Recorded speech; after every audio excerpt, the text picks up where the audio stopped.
What happens when one of Europe's largest automakers does the unthinkable and decides to listen to their fans? You get this. This isn't a custom paint job. This is from the factory. My question is, why? We're going Ginster yellow hood to pistachio green hatch, Chagall blue rocker panel to tornado red side mirrors, bumper to bumper on this Polo Harlequin.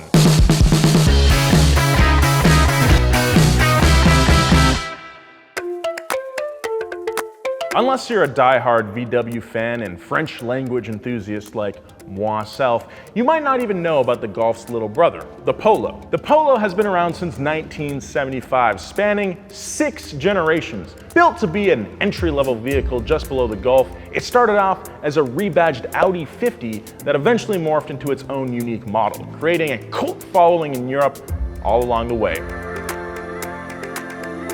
The beginning of the multicolored Polo dates all the way back to the 60s. The VW advertising team released a print ad of a Beetle. It was their way of saying that the Beetle has loads of interchangeable parts from previous years. Not sure why you'd want to advertise that. Fast forward to 1995, when VW executives were reusing their old advertising playbook. Ferdinand Piëch, then chairman of Volkswagen Group, came across that old Beetle ad and decided to use a similar concept with their new Polo. VW painted up some of their all-new baby Golfs using the various shades the car would be available in. Internally, they gave them the nickname Harlequin. Now, the only Harlequin I know is Harley Quinn from that movie Wolf of Wall Street. But besides sociopathic clown chicks, a Harlequin is also a commedia dell'arte character from olden times, like when kings and queens actually ruled countries. They were jokesters, if you will. They wore fluffy costumes adorned with multicolored diamond patterns. Those colors were green, red, blue, and yellow, so that's where the name came from. If you care about spelling at all, Harlequin is spelled with a K in German. We in the States spell it with a Q. The Polo Harlequin was surprisingly a hit. They built about 20 of the original cars for various auto shows and advertising purposes. But in a strange turn of events, the public's response to the car was so welcomed that VW decided to do a limited production run of 1,000 cars. What's even more surprising is that those sold out. So they built an additional 2,800 of them. After a little digging on a German VW Polo forum, I found out that McDonald's gave away 500 Polo Harlequins. The only thing I've ever won from McDonald's is indigestion. If you're wondering what kind of person buys a car like this, well, let me introduce you to the man behind this build, Jamie Orr. If he looks like a familiar face, maybe you've seen him on Instagram. He's been building and restoring all sorts of VWs and driving them across the country to raise money for various charities. Pretty awesome. Also, James bought his Golf from him. In the USA, we never got the Polo, but VW did test the waters with the paint job on the Golf. But they weren't very successful. Only 264 of them were made, and they had a tough time getting them sold. Dealers had so much trouble unloading them that they would piece together multiple Harlequins to sell as a single color. Some of them even got repainted. Of the 264 cars built, Jamie has owned 4 of them. He's had about a 2% share in the Golf Harlequin production run. That's the same percentage of milk I drink. So when Jamie got the opportunity to build a Polo for a show in the Netherlands, he jumped at it. Even better, ST Suspension asked to have the car shipped to the USA and driven out to the SEMA show. If you're curious how a car that's not 25 years old is able to come over and not get seized and crushed, it's on a 1-year visitor visa. Yeah, that's a thing. I didn't know either. Now, this isn't your typical run-of-the-mill 6N Polo Harlequin. It's got some pretty trick little goodies underneath. But before we get into that, let's talk about the most obvious feature, the paint. What seems like random colored body panels thrown together here and there is really controlled chaos. Using this paint scheme matrix, you can break down how each car should look. There are 4 different base color models that can be identified by looking at the roof.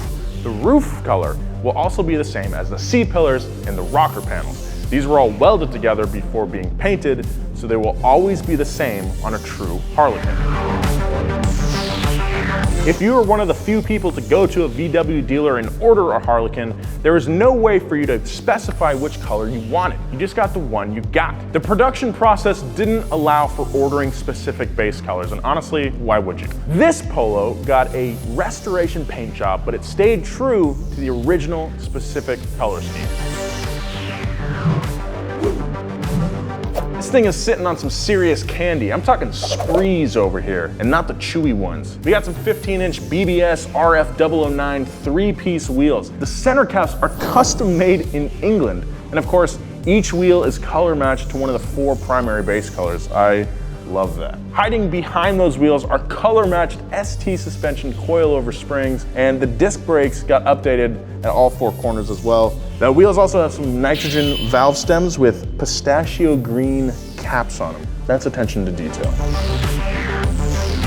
In the back, Jamie installed a Vortex rear wing that's period correct and very cool. Housed inside the wing is a 3rd brake light, but the stock rear window already had a 3rd brake light from the factory, and double 3rd brake lights are a serious faux pas. That's a dead giveaway, my guy. Dang. So the rear window was replaced with a brand new OEM piece of glass with the brake light deleted. Some other cool touches include these door handles. The OG black handles just wouldn't do, and these period correct narrow cup side mirrors. What do you say we check out what's powering this little pupster?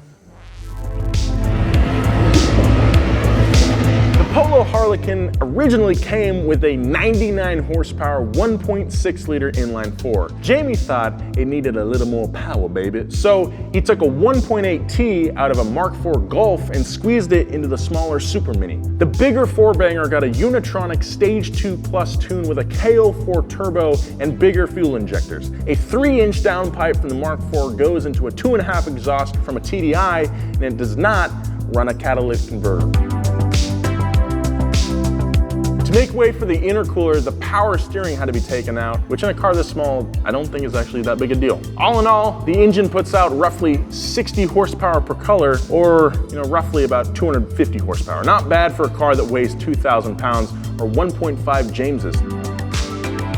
Engine swaps come with all sorts of engineering challenges that make builds interesting. Things like engine mounts. Lucky for Jamie, a guy in Germany had already figured out all the detailed measurements for making a set of 1.8T motor mounts that fit in the Polo about 15 years ago. Wanting to give credit where credit is due, they engraved the German guy's name on the mounts. Nice work, Paul Michael. Also, totally unrelated to that generous German fellow, BFI put a butt on there. Gotta love a good butt. I have one on my butt. Let's see that Photoshop, Max.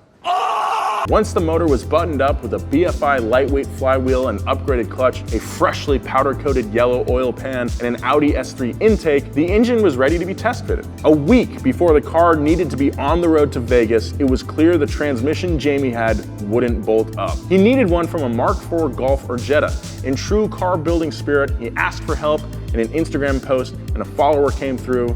Thank you very much. What does a 1.8T sound like in a Polo? Let's go inside and find out.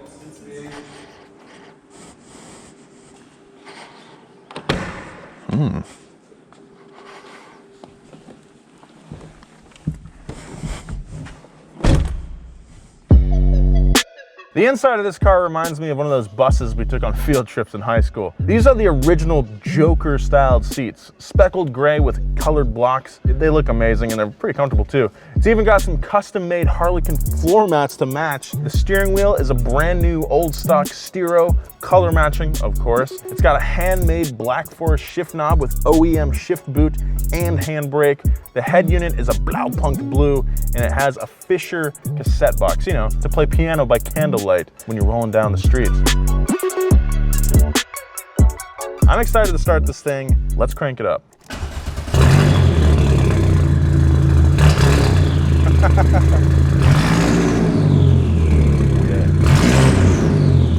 I did not know Volkswagen can sound like that. So choice. Turn it off so you can hear me. I was not expecting that from this tiny little car. That's probably one of the best 4-bangers I've ever heard. That sounds amazing. Stinky. It took Jamie 5 days to restore the car in Europe before it made its way over to the States. It then took another 8 days to finish the build just in time for SEMA. I respect the hell out of this build. The Harlequin already stands out in a crowd, but what Jamie has done is built a car that stands out in a crowd of cars that stand out in a crowd. Not many people can say that. Follow Jamie's rush to SEMA on his YouTube channel, Jamie Orr, or for more pics at xjamiexoe on Instagram. Follow us at Donut Media. Follow me at Nolan J. Sykes, and follow James at James Pumphrey. We miss you, dude. Be nice. See you next time.